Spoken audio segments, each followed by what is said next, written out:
vlog. Tapos yung mga late dyan, pahiya naman kayo sa mga laging maaga pumasok. Same. Maya naman kayo, absent ako hapon, pero ang aga ko today. O, diba? Ito yung mga 4th year student na gusto talaga makagraduate. First of all, nagbasa. Hi, nakakita na ba kayo? Nag-iisip po kami ng dating apps. Wala kami na esro. Yung mga late, yan po yung... Pa kami nandito.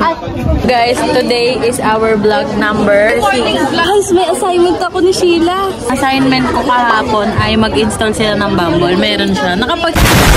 So guys, nawawala ng cellphone. Cellphone ko! Gago. Anong ulam mo, be?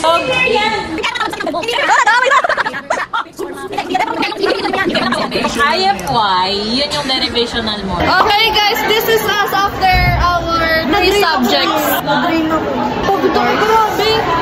Outro? Bye, everyone. Bye!